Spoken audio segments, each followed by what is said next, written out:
العالمين.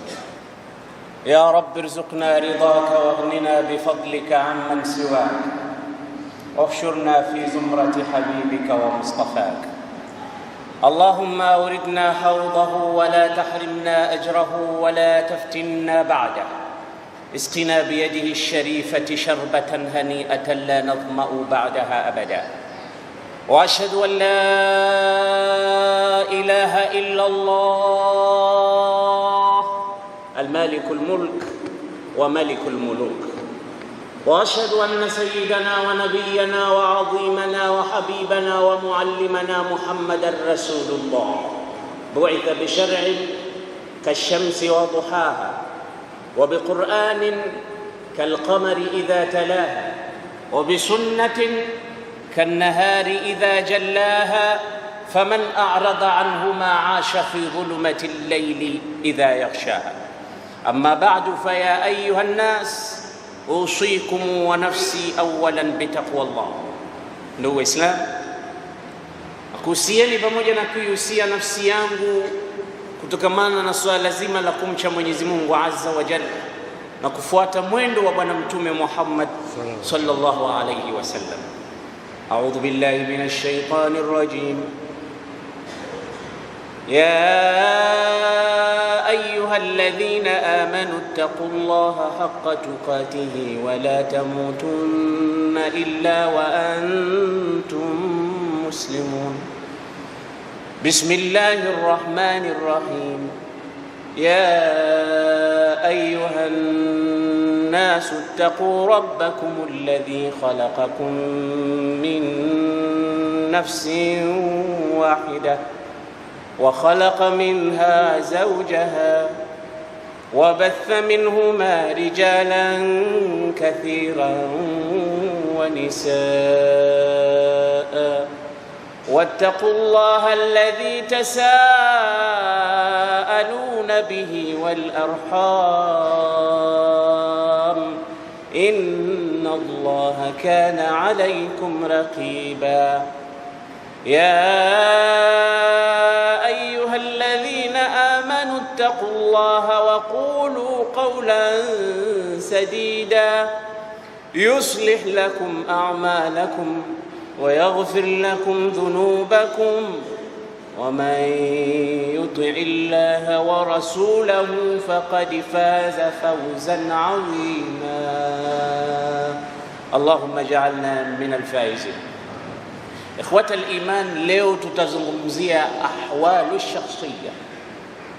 Aya hizi ni maarufu sana, zinaposomwa ujue kuna mmoja anaozeshwa mke, au kuna mke anaozeshwa mume, au kuna haflatu zawaj. Ni maarufu, na unapofika katika sehemu ukizisikia aya hizo, basi umepata jibu la suala unalojiuliza, kuna nini? Kuna mmoja anaozeshwa au kuna wawili wanaoana.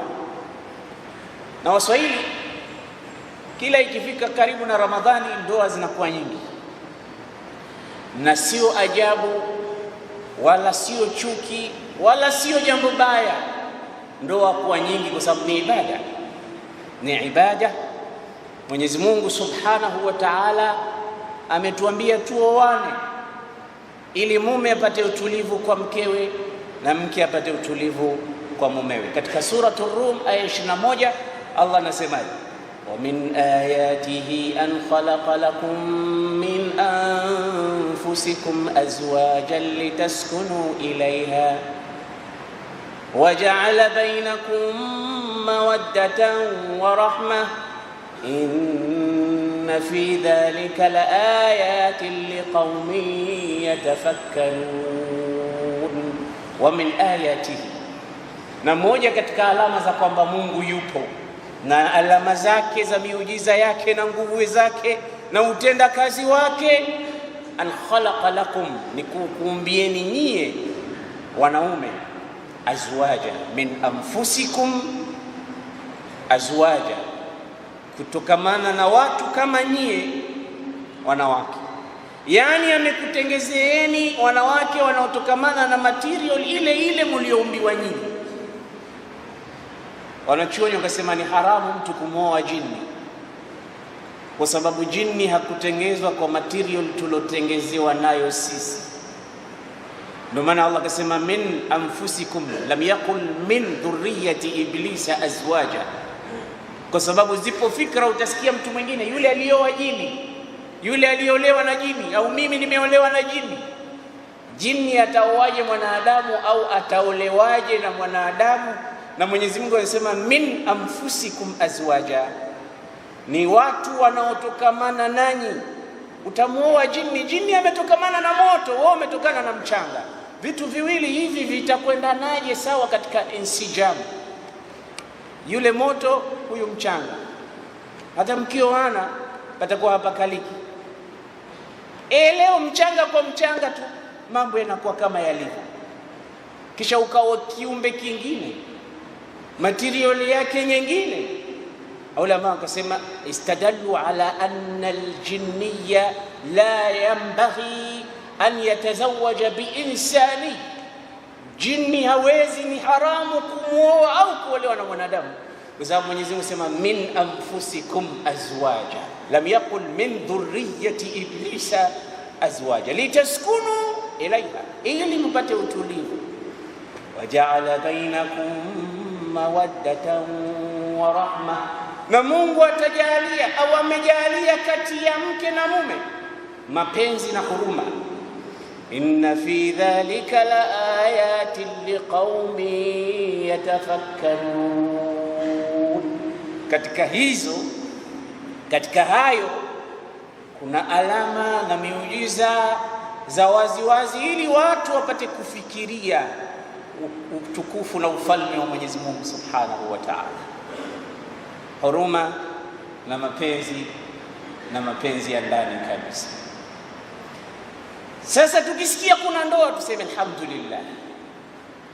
Tukisikia wameachana tuwaombee Mwenyezi Mungu Subhanahu wa Ta'ala wapatane, maji yarudi katika mkondo wake, kwa sababu talaq ni moja katika mambo ambayo Uislamu umeyapangia stage zake. Qad yakunu talaqu muharrama wa qad yakunu talaqu mubahan wa qad yakunu talaqu makruhan wa qad yakunu talaqu wajiban. Mara nyingine talaka inawezekana ikawa ni haramu, mara nyingine inawezekana ikawa ni makruh, na mara nyingine talaka inawezekana ikawa ni mubah, na mara nyingine inawezekana talaka ikawa ni wajib. Ni wajib kwa sababu gani? Kutokamana na mienendo na mambo yanayotokea katika ishratu zawjiyya, maisha ya mtu na mkewe. Huwezi kujua ndani ya maisha hayo kuna araqilu na mashakil gani. Ala kulli hal, tunarudi kuzungumza leo kuhusu suala zima la suala mtakaloliuliza. Nimetaja ndoa, nikataja nguzo zake, mapenzi na huruma na mapenzi ya ndani. Suala linakuja, wasualu gharib. Mwisho wa suala weka alamatu taajjub.